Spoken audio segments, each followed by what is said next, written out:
Remarks by President Biden, Prime Minister Morrison of Australia, and Prime Minister Johnson of the United Kingdom announcing the creation of AUKUS. September 15, 2021.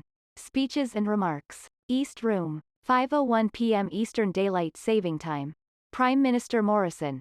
Well, good morning from Australia. I'm very pleased to join two great friends of freedom and of Australia, Prime Minister Johnson and President Biden. Today, we join our nations in a next-generation partnership built on a strong foundation of proven trust. We have always seen the world through a similar lens.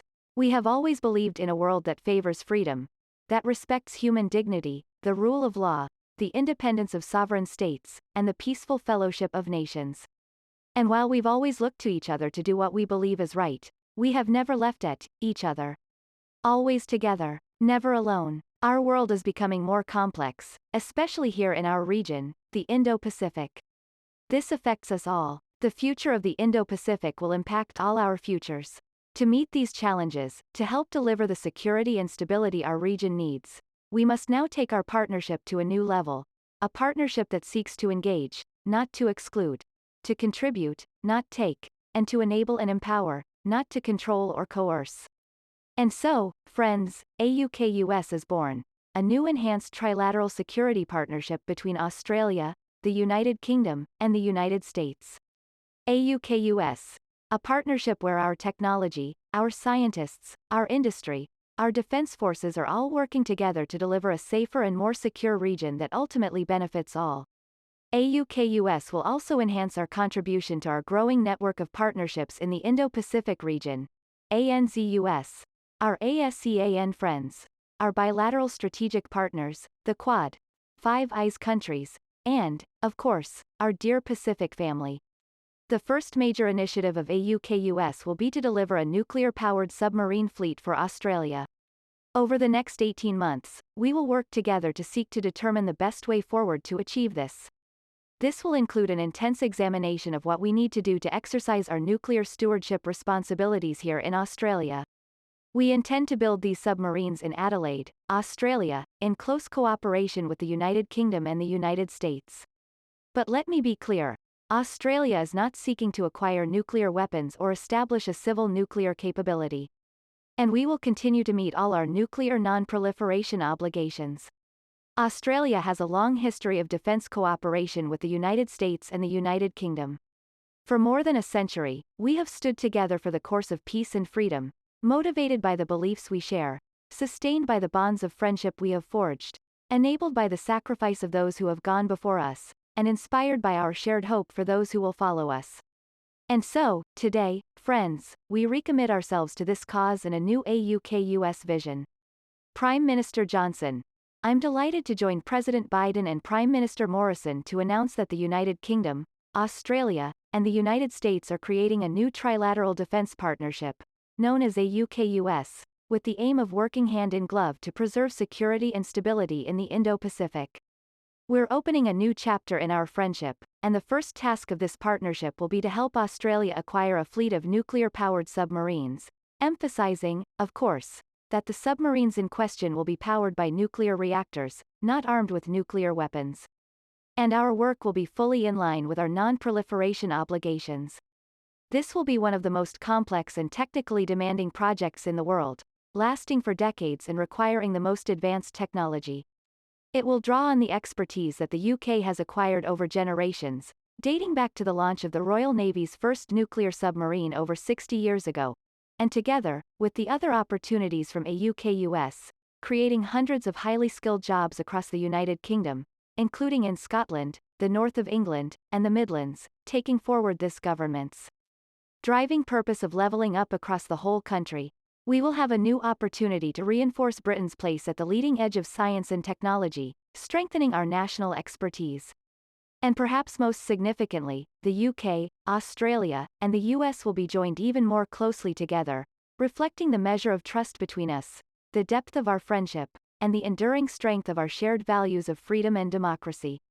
Only a handful of countries possess nuclear-powered submarines, and it is a momentous decision for any nation to acquire this formidable capability and, perhaps, equally momentous, for any other state to come to its aid. But Australia is one of our oldest friends, a kindred nation and a fellow democracy, and a natural partner in this enterprise. Now, the UK will embark on this project alongside our allies, making the world safer and generating jobs across our United Kingdom. Thank you. Over to you, Mr. President. President Biden. Thank you, Boris. And I want to thank that fellow down under. Thank you very much, pal. Appreciate it, Mr. Prime Minister. I'm honored today to be joined by two of America's closest allies, Australia and the United Kingdom, to launch a new phase of the trilateral security cooperation among our countries. As Prime Minister Morrison and Prime Minister Johnson said, I want to thank you for this partnership, your vision as we embark together on this strategic mission. Although Australia, the UK, and US partnership, AUKUS, it sounds strange with all these acronyms, but it's a good one, AUKUS. Our nations will update and enhance our shared ability to take on the threats of the 21st century just as we did in the 20th century, together. Our nations and our brave fighting forces have stood shoulder to shoulder for literally more than 100 years, through the trench fighting in World War I, the island hopping of World War II, during the frigid winters in Korea, and the scorching heat of the Persian Gulf. The United States, Australia, and the United Kingdom have long been faithful and capable partners, and we're even closer today. Today, we're taking another historic step to deepen and formalize cooperation among all three of our nations because we all recognize the imperative of ensuring peace and stability in the Indo-Pacific over the long term. We need to be able to address both the current strategic environment in the region and how it may evolve. Because the future of each of our nations, and indeed the world, depends on a free and open Indo-Pacific enduring and flourishing in the decades ahead. This is about investing in our greatest source of strength, our alliances, and updating them to better meet the threats of today and tomorrow. It's about connecting America's existing allies and partners in new ways and amplifying our ability to collaborate, recognizing that there is no regional divide separating the interests of our Atlantic and Pacific partners. Indeed, this effort reflects a broader trend of key European countries playing an extremely important role in the Indo-Pacific. France, in particular, already has a substantial Indo-Pacific presence and is a key partner and ally in strengthening the security and prosperity of the region. The United States looks forward to working closely with France and other key countries as we go forward. And finally, this initiative is about making sure that each of us has a modern capability, the most modern capabilities we need, to maneuver and defend against rapidly evolving threats. AUKUS will bring together our sailors, our scientists, and our industries to maintain and expand our edge in military capabilities in critical technologies, such as cyber, artificial intelligence, quantum technologies, and undersea domains.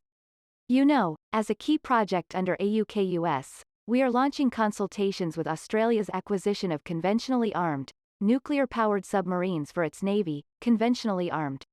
I want to be exceedingly clear about this. We're not talking about nuclear armed submarines. These are conventionally armed submarines that are powered by nuclear reactors. This technology is proven. It's safe. And the United States and the UK have been operating nuclear-powered submarines for decades. I have asked Secretary Austin and the Department of Defense to lead this effort for the U.S. government in close collaboration with the Department of Energy and Department of State. Our governments will now launch an 18-month consultation period to determine every element of this program, from workforce, to training requirements, to production timelines, to safeguards and non-proliferation measures, and to nuclear stewardship and safety, to ensure full compliance with each of our nation's commitments under the Nuclear Non-Proliferation Treaty.